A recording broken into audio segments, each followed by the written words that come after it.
साधूचं प्रेम मायसारखं, देवाचं प्रेम बापासारखं. उदाहरण देतो.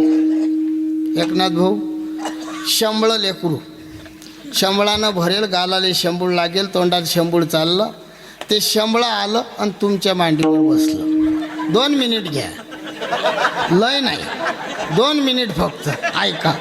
ते शंभळ लेकरू एकनाथ भाऊच्या मांडीवर बसलं. उदाहरण आहे, ऐका.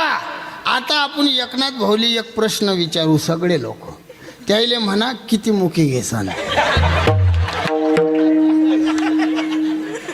उत्तर देऊ नका. मी काय मुंजे आहे का पिंपळा खालचा? मला माहीत आहे. शंभळ लेकरू जर आपल्याजवळ आलं ना भाऊ, 4 चौघात आपण बसेला आणि घाण लेकरू आलं तर बाप घेत नाही. बाप